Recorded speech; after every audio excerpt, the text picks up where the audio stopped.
Audio Jungle.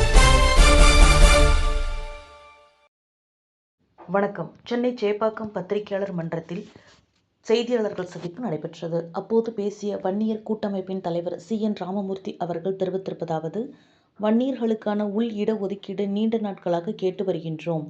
இந்த இடஒதுக்கீடு என்பது மக்கள் தொகையை அடிப்படையாக கொண்டது. இடஒதுக்கீட்டை பொறுத்தவரை MBCக்கும் 20%, அருந்ததியருக்கு 3%, முஸ்லிம் மக்களுக்கு 3.5% என இதுவரை தமிழ்நாட்டில் நடைமுறையில் உள்ள 69% இடஒதுக்கீடு பிற்படுத்தப்பட்டோர் ஆணையம் வழங்கியதுதான். அதேபோல் பிற்படுத்தப்பட்டோர் ஆணையம் வன்னியர்களுக்கும் 10.5% உள் இடஒதுக்கீடு வழங்கியது.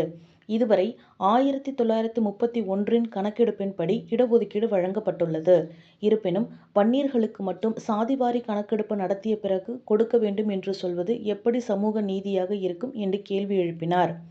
மேலும் பேசிய அவர், மீண்டும் வன்னியர்களுக்கான உள் இடஒதுக்கீடு 10.5% தமிழக அரசு நடைமுறைப்படுத்த வேண்டும். ஆனால் இதை பற்றி ஏன் முதலமைச்சர் மு. க. ஸ்டாலின் அவர்கள் வாய் திறக்க மறுக்கிறார்?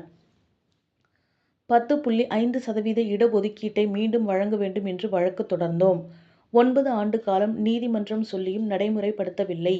வன்னியர்களுக்கான உள் ஒதுக்கீடு குறித்து விரைவில் போராட்டத்தை மேற்கொள்ள உள்ளோம்.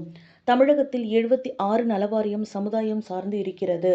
வன்னியர் சமுதாயத்திற்கு வாரியம் வேண்டும் என்றும் வழக்கு தொடர்ந்ததாகவும், இந்த இடஒதுக்கீடு தொடர்பாக 2010 தான் நீதிமன்றத்தில் வழக்கு தொடர்ந்து 2012 நீதிமன்ற ஆணையை பெற்றதாகவும், ஆனால் பாமக நிறுவனர் ராமதாஸ் மூலம்தான் இந்த 10.5% இடஒதுக்கீடு அப்போது கிடைத்ததாகவும் தவறான தகவல்களை பாமக கட்சியினர் கூறுவதாக பேசியவர், அரசியல் காழ்ப்புணர்ச்சியை தவிர்த்து வன்னியர்களுக்கான 10.5% உள் ஒதுக்கீட்டை முதலமைச்சர் மு. க. ஸ்டாலின் அமல்படுத்த வேண்டும் என்று கூறினார்.